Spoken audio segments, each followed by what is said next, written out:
When I give advice or counsel on specific topics, normally my advice is curtailed to those specific endeavors, but every once in a while you just need a really holistic approach to things, and I think that's what we have right here with this article. Haven't done any pre-screening on it, might be total garbage, but at least we can laugh at it, but from what I can see right now, it doesn't seem all that bad. 7 simple changes that will immediately boost your health.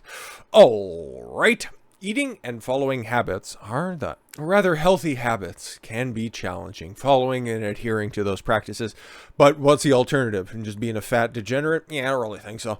From fad diets to exercise that claim to be silver bullets, no such thing. Y'all remember the shake weight that was supposed to tone up everybody's arms, right? Yeah, but you can't spot tone.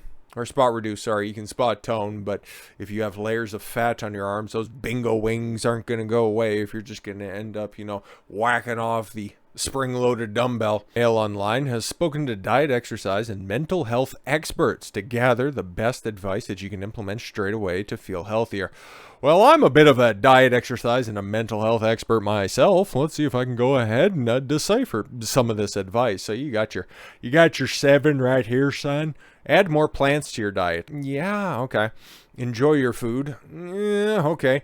Eat only when you're hungry. I would agree. I would agree. Take a break from social media. Okay. Walk an extra 10 minutes. No, that's totally fine. And that's incredibly easily doable. Only make sustainable changes. I got some disagreements on that. And then 10 minutes of strength training twice a week. Yo, if that is your base level of exercise, you better be hopping that stuff up, okay? So first things first, add more plants to your diet. All right. Including more plant ingredients in your diet is the advice from one top nutrition expert. In fact, you should aim for 30. 30, all right, according to Professor Tim Spector. Well, it seems daunting. The magic number includes nuts, seeds, beans, pulses, whole grains, herbs, spices, and even coffee, as well as fruits and vegetables. I don't know. I don't like your stuff right here, my guy. And the co-founder of Zoe, okay, who tracked COVID infections during the pandemic, but now focuses on personalized nutrition. So why are you giving general advice? That's interesting. Eat things that look like the things instead of the processed version of it. I could agree with that.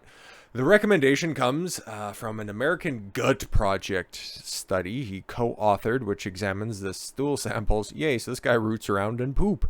And self-reported eating habits of thousands of people in the US, UK, and Australia. Findings published in the journal M Systems in May of 2018 showed that those who ate at least 30 different plants every week had a much healthier microbiome than those who ate just 10 plants per week. Interesting.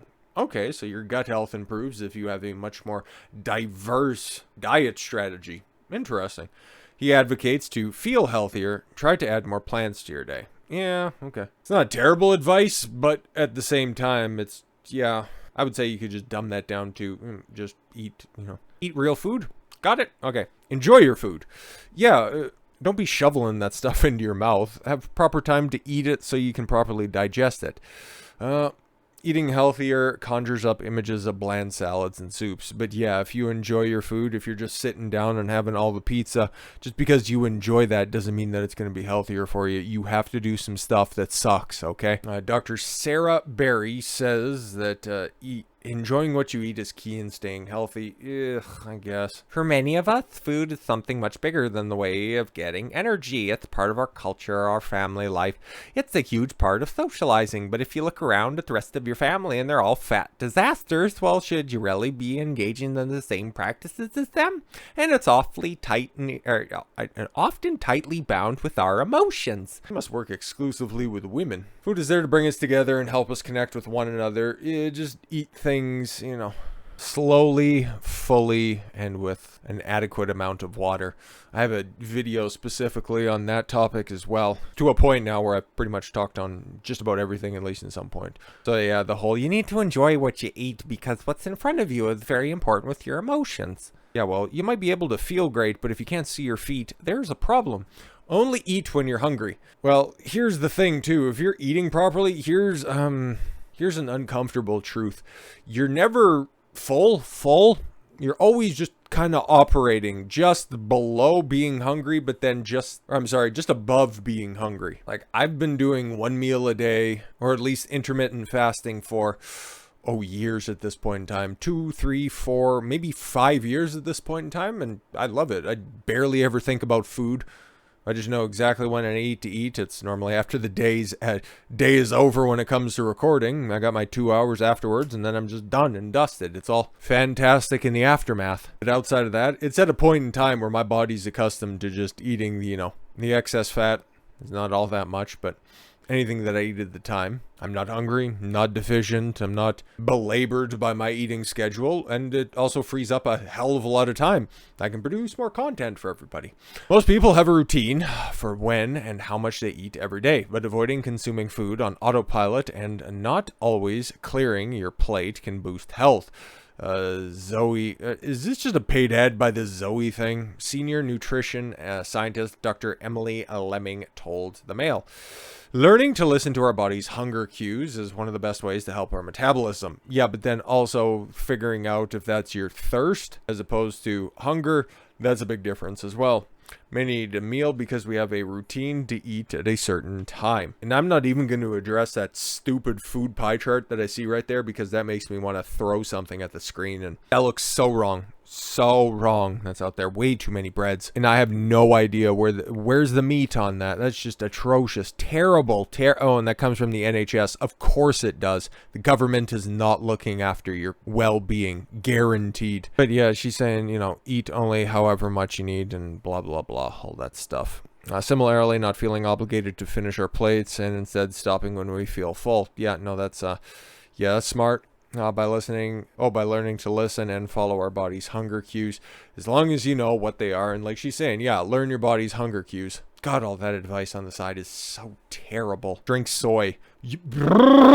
Anyways, take a break from social media. Yeah, of course, man. Punch out of the interconnected lifestyles that so many people are living with, the rage-inducing algorithms on all of the different social media platforms. Like, you just need to punch out of that stuff from Twitter, from all of the different envious posts that you see on Instagram, and then just YouTube pushing out a whole bunch of stupid reaction content, and you never really learn anything off of it unless you're specifically looking for stuff. So yeah, punching out for a second is probably pretty good. I just basically use my little gimmick right here. I just use it for podcasts and music when I'm exercising or when I'm editing. Like, outside of that, if I could get rid of my phone, I totally would. It's so worthless, but whatever, man. Simply deleting certain apps from your phone or putting your phone out of reach for part of the day can help, says Dr. Jeff Lambert, an assistant professor of health and exercise psychology at the University of Bath. Weird. Researchers at the Great Ormond St. Institute of Child Health, which in part the University College London quizzed around 12,000 youngsters between the ages of 13 and 16 on their social media and mental health. Yeah, that's going to be a very disturbing finding. In 2019, show that those who check sites such as Facebook, this must have been back in 2019, Twitter and Instagram more than 3 times per day were more anxious. And also slept and exercised less. It's like, just get off those stupid things. Walk for an extra 10 minutes. And that is so easily accomplishable by just parking further away from a store, from your places of work, or just going outside. Might avoid exercise, but as they can't bear to sweat it out in the gym. Even just a 10-minute walk which requires no gym membership, is enough to feel the benefits of exercise and boost mental health. People who regularly exercise are at lower risk of heart disease, stroke, type 2 diabetes, some cancers, depression, dementia. Studies show. There's nothing wrong with that, but my foot hurts. Not enough to just go for a 10-minute walk, you dork. Brisk walking around 3 miles per hour. Yeah, that's not even that fast. That's just making sure that there's always one foot going at every time, that you're not just stopping and strolling. Builds stamina, burns calories, and makes the heart healthier. 30-minute walk is too long. Try 10 to 15, and then just continue to build up. You could also also install a pedometer. I don't have mine on. I got my gimmicks on right now. But I got the little goofy ass Fitbit watch. So a little bit on the fritz right now, but I like it as a little reminder. It also tracks a bunch of other things as well that I would recommend it. But yeah, I guess you got the ones on your phone. I haven't turned mine on because I don't want anybody tracking me. Gradually building up your activity is a way to make it easier to build a sustainable habit over the long term. And yeah, and if you're just doing that a little bit of exercise for other reasons, then you start to see results, then you're encouraged to continue to pursue it and push your limits further. Only make sustainable changes. This is where I've got to disagree. You've got to do stuff that gets you out of your comfort zone. Okay, you're going to have to do some things that you don't necessarily like, but you know is good for you. Because a human's natural disposition is to just maintain a homeostatic existence where they don't feel pain, they don't really feel pleasure, they just kind of exist through life. So you have to get uncomfortable in order to make changes. Best piece of advice to stay healthy for years to come is to make changes that you can stick to, said Professor Colin Greaves, a specialist in lifestyle behavior at the University of Birmingham. One piece of advice is about how to change your lifestyle rather than what specifically to do. There is no one magic bullet. Exactly. Just do something, though, something that is for your benefit, even if you don't enjoy it. And 10 minutes of strength training twice per week, you got to do a little bit more than that. You gotta do a little bit more than that, at least. Like, even when I'm taking a rogue amateur and putting them on a lifting practice, it's at least 3 times a week. But yeah, don't worry about getting, because you hear this, and it might sound ludicrous to you and I, but people still think if they're just doing a little bit of lifting, they don't want to get too bulky, they don't want to become muscle bound. That's a legitimate concern by some people that are out there. Trust me, man, you ain't going to be that guy. You can see partial of it. That's Arnold Schwarzenegger in Pumping Iron. Right at the beginning of the movie where he's on stage at a bodybuilding event.